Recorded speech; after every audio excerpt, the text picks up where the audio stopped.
É importante para o estudante de escatologia a compreensão dos templos, né, de Mateus 23, 38, Mateus 24, 1, 2 e Mateus 24, 15. É muito importante essa compreensão para que possa definir a sua escatologia.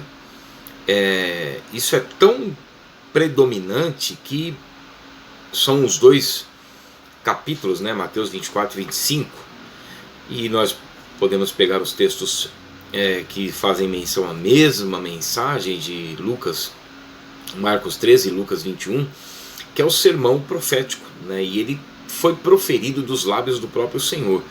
Por isso são os sermões escatológicos mais importantes da Bíblia, porque ali está o resumo do desfecho de todas as coisas.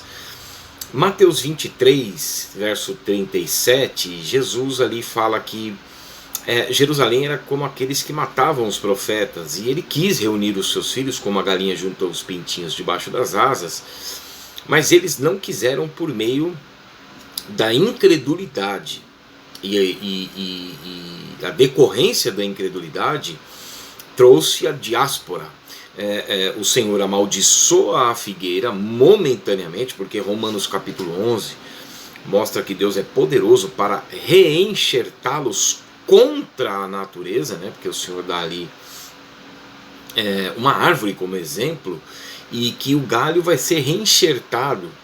Então ele faz isso contra a natureza. Então é Israel sendo novamente trazido, né?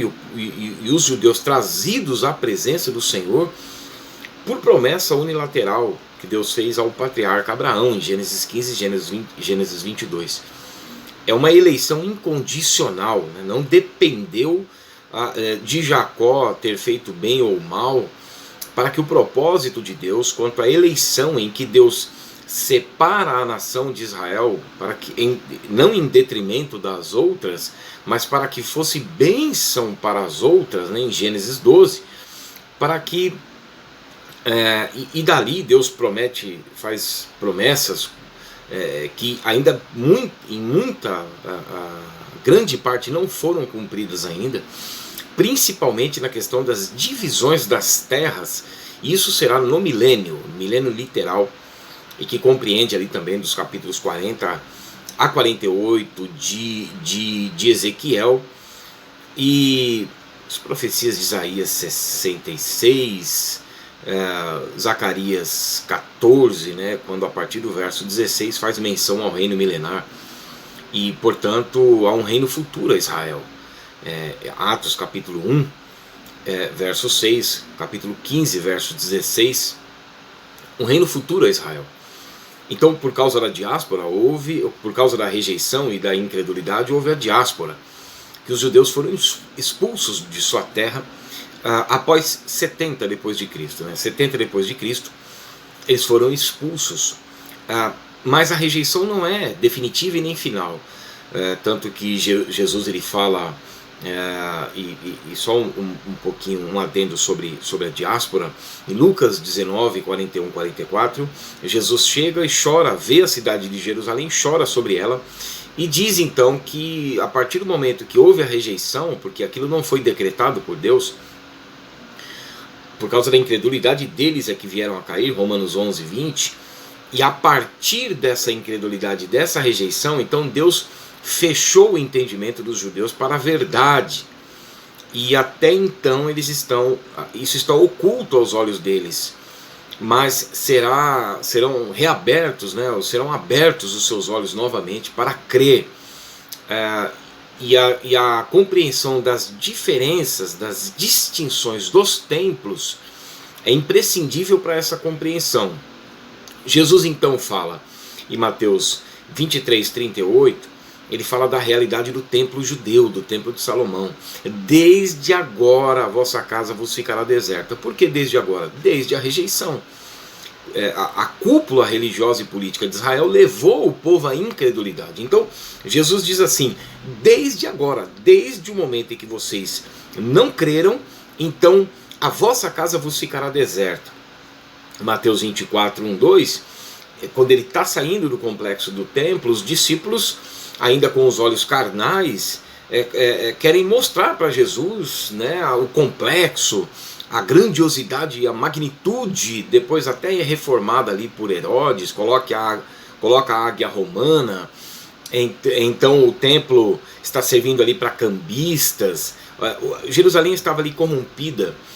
E aí Jesus então surpreende os discípulos, né? Jesus fala assim: vede tudo isso, pois eu vos digo que não ficará aqui pedra sobre pedra que não seja derribada. Isso aconteceu em 70 depois de Cristo, quando o general Tito Romano, eles destroem Jerusalém, destroem um templo, queimam, e o ouro, o minério então escorre pelas rochas, e eles, para tirarem ali o minério, eles quebram pedra por pedra para poder adquirir aquilo. E por que é importante isso? Porque já no versículo 39 de Mateus 23, quando Jesus fala que o templo ia ser destruído, e isso aconteceu, e o templo permanece em ruínas, Jesus ele lança, como um pai carinhoso que se reconcilia e haveria perdão, ele lança uma prospecção de um reino futuro. E ele diz assim: e não me vereis mais, desde a destruição do templo, e não me vereis mais até que venhais a dizer: bendito que vem o nome do Senhor. Então esse vocábulo usado até é uma perspectiva de um reino futuro. Então Jesus fala dessas duas realidades, do templo destruído, e quando nós vamos para Mateus 24:15, nós vemos Jesus falando já de uma profanação e não de uma destruição. Quando, pois, virdes o abominável da desolação, do qual falou o profeta Daniel, sentado no lugar santo, quem lê, entenda. Veja, Antíoco Epifânio viveu 150 anos antes de Cristo. Ele profanou o templo também. Ele oferece um porco no santuário de Deus. Mas só que Antíoco Epifânio viveu antes de Cristo. Jesus, a partir do momento que é rejeitado como Messias, como o Verbo encarnado, rejeitado pelo seu povo, ele amaldiçoa aquele período, o templo é destruído, a casa fica deserta e ela permanece deserta, porque hoje o que temos é aquele muro de arrimo na parte ocidental, de onde está localizada ali a mesquita muçulmana, a mesquita de Omar, o domo da rocha, aquele globo de ouro, que ali é o templo judaico, que ali será reconstruído novamente esse templo de Mateus 24:15, para que o anticristo o profane. E para ser reconstruído esse templo, o povo judeu precisa haver um acordo, um tratado de paz com todas as regiões ali. E nós vimos que Israel fez um acordo recente com os Emirados Árabes. Esse acordo será, e a Bíblia fala em Daniel 9:27, que o anticristo, quando surgir, ele fará um acordo, um tratado com muitos por uma semana. Então são os países ali do Oriente Médio com Israel, porque ninguém pode entrar em Israel nesse exato momento. Nós vemos que aquela figueira foi amaldiçoada em Mateus 23:38. Nós vemos isso também em Mateus 24:1-2, Lucas 19:41-44. Houve a diáspora, a figueira amaldiçoada, o templo, a casa ficou deserta, destruída, Jerusalém secou, porque ficou no deserto. Então o povo judeu foi disperso por todas as nações. Agora já não é mais a Síria, já não é mais Egito, já não é mais Babilônia. Agora são todas as nações da terra. Ezequiel 36:19, a partir de Lucas 19:41-44, templo destruído, figueira seca. Quase 2000 anos depois, a partir de 1947-48, nós vemos o retorno do povo judeu, de acordo com Ezequiel 36, 19, 24-26. Ezequiel detalhando como foi isso, através da visão que ele teve, dos versículos 1-13 de Ezequiel 37, ossos juntando a ossos, e se formava um exército numeroso, Ezequiel 37:7. Isso foi sendo, a partir de 1917, judeus começaram já a vir, Só que houve a concretização dessa promessa em 1947, 48, quando em Isaías 66, 8 diz que pode uma nação ser formada em um só dia. Então a nação de Israel foi formada lá, até com o voto de Minerva, de Oswaldo Aranha, o brasileiro, na ONU. Israel foi crescendo numericamente. Jeremias 30, 19 diz que eles não seriam jamais apoucados nem diminuídos. Jeremias 31, 35 e 36 diz que Israel não poderia ser destruído de diante de Deus.